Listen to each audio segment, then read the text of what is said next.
Hello my dear students, welcome back again with another lesson vlog. So this is me once again, Teacher Teen, your science teacher for today. And today we're diving into something super exciting. And what is that? Scientific models. So have you ever wondered how scientists study things that are too small or too big or even far away? So like atoms, the solar system, or what's inside the Earth. That's where scientific models come in. My dear students, kung bago pa lang sa channel nito, don't forget to subscribe, like, and hit the notification bell for more updates in Science 7.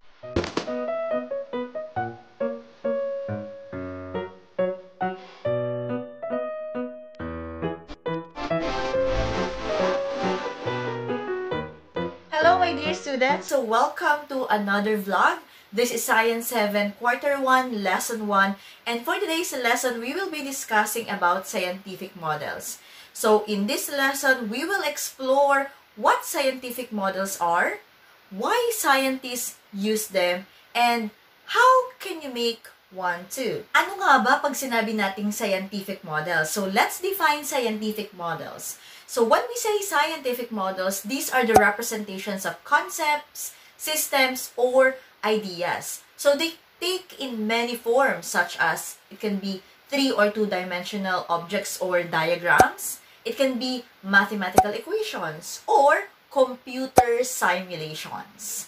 Models are made from established scientific knowledge and observed patterns that allow the prediction of patterns in different conditions or scenarios. Can you give example of models? Yes, very good. Kagaya ng globe, map. Yan. So, pag scientific models, yan, pwede rin yung mga equations ni na Albert Einstein. Models are generally explain and understand processes, phenomena, or ideas that are not commonly observed or easily imagined. So, ang hirap namang mag-imagine, di ba, kung basta lang binabasa natin or sinasabi. Kaya tayo merong mga tinatawag na model. So, in many cases, models allow scientists to test ideas, okay, para mag-predict ng mga outcomes that cannot be easily done in the real world. Models also allow them to test the validity of other existing models. Merong iba't ibang category ang scientific models. It can be categorized into physical, conceptual, mathematical, or computer models.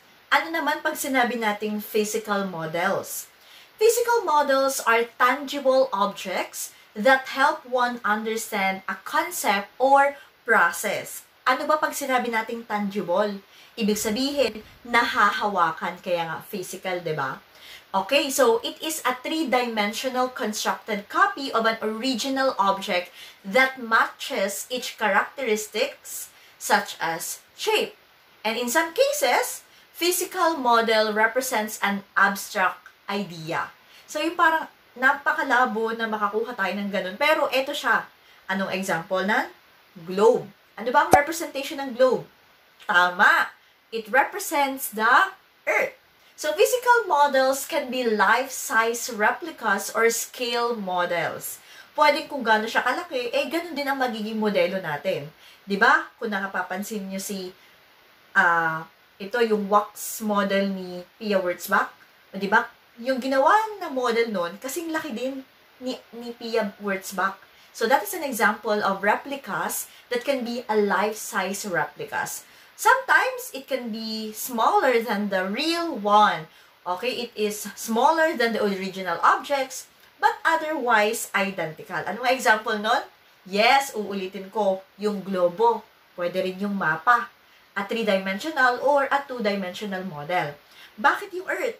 Yung Earth, kasi, ang Earth ba kaya mong i-model na kasing laki ng Earth? Di ba hindi? So, ang physical models natin, pwede siyang paliitin, pwede naman siyang kasing size lang talaga ng totoong object.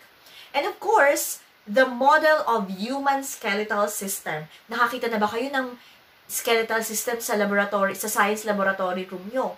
'Di ba? Pag tiningnan nyo, kasing taas ng tao, pero hindi naman siya totoong kalansay. Hindi naman siya totoong bones, hindi naman siya totoong skeletal. It is just a model. So that is also an example of physical model that can be a life size. Kasing laki lang din talaga siya ng totoong modelo or ng totoong object. Again, that is an example of physical model. Another example of scientific model is what we call the conceptual models. Ano ba to? Conceptual models are representations that make use of familiar objects or expressions to present a concept of an abstract and complicated idea. So, they are considered mental models. An example is also the particle model of matter, which uses round particles to represent the composition of matter to explain their observable properties. Another thing, when we say conceptual model, this is a type of scientific model uses ideas, words, drawings to explain how something works, especially when it's too complex, masyadong komplikado, masyadong maliit, or masyadong malayo. Instead of showing the physical parts or doing an actual experiment, so we are using the conceptual model to help us visualize para mas maunawaan natin, mas ma-imagine natin yung isang process or isang system by using a diagram, it can be a flowcharts, or it can also be a written descriptions. Example, the water cycle diagram. So you've probably seen a drawing that shows the evaporation, condensation, precipitation, and collection. That is an example of conceptual model. So, kahit na hindi naman talaga natin totoong nakikita kung paano ba nangyayari yung sa water cycle, paano nagkakaroon ng evaporation, paano nagkakaroon ng condensation, but using this concept model, so this diagram can help us understand kung paano ba na dumadaloy at nagkakaroon ng cycle ang water or how the water moves around the earth. Gusto niyo pa ng another example sa conceptual model? It can be the food chain. It can be the food web. It can also be the Bohr model of the atom, which is a simplified way of showing the electrons orbiting the nucleus. Or, it can also be the diagram of the Earth's layers. Makikita natin yung crust, yung mantle, the outer core, the inner core. Alam mo, maghukay pa tayo pa ilalim, di ba? Para lang makita natin yung outer core. Napaka-imposible. That's why we have the conceptual models. And of course, we also have this photosynthesis process flowchart, which is also an example of conceptual model. Another example for scientific model is mathematical model. Uy, may idea na siguro kayo kung ano ang mathematical model.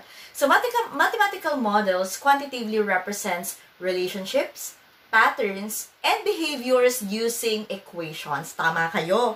Yung mga ginagamit yung equations sa math, sa research, sa stats, sa science, sa physics, these are an examples of mathematical models. So, these models are based on observations, theories, and measurement. So, they contain numbers, characters, letters, and symbols. And an example for this is the equation of the Newton's second law of motion, which is F is equals to ma, which means that force is equal to the product of mass times the acceleration, which describes the relationship among the mass, the acceleration, and the applied force of an object. Para saan ba ang mathematical models? Mathematical models help scientists and researchers understand patterns, relationships, and outcomes by calculating or estimating things. Another example of mathematical model is the speed formula. Speed, which is andyan yung distance, time, wherein we have the speed is equal to distance over time. That's a mathematical model. So this is a mathematical model because it uses the numbers to describe how fast something moves. So if you know how far something traveled or how long it took, you can calculate its speed by using that formula. And the last one is the computer models. Ano meron sa computer models? Computer models utilize computer softwares to study or simulate complex systems. And these models are usually highly mathematical in nature, and it involves complex processing of numerous data. They are now widely used in all fields of science. In chemistry, the behavior of atoms and molecules are now taught using computer simulations. Tandaan, ang computer models, ito ay type of scientific models that uses the computer's program or simulation to represent how something works in a real world. So, bakit ba ginagamit at paano at saan ginagamit nito ang ng mga scientists ang scientific models? So, they are using computer models to simulate systems or processes that are too dangerous, or it can be too big, too small, or too complex to observe or experiment the study. So, they are using this, and these models can really help them para ma-predict, para makapag-test ng predictions, makapag-analyze ng data, at makapag-visualize or makapag-imagine ng mga changes over a period of time without doing the actual experiments in life or real life. Ano ba yung mga example ng ating computer models? Some of the examples of computer models are the weather forecasting simulations. Kung napapanood nyo sa mga balita, di ba pinapakita kung paano gumagalaw ang bagyo, di ba? So yung mga meteorologists, they are using computer models to predict the weather patterns, kailan magkakabagyo, kailan naalis yung bagyo, yan. So, ini-input nila yung current data like the temperature, yung wind speed, yung humidity, yung air pressure dun sa computer, and then yun na yung magsasimulate kung ano na mangyayari in the next few hours or few days. Siyempre, hindi naman natin makokontrol yung weather, di ba? So, yung computer, siya yung magtutulong para dito sa mga taong, sa mga scientists, to forecast the rain, the storms, or yung init, yung sunshine, in a more accurate way. Gusto nyo pa na example ng computer models? Example, simulating a volcanic eruption.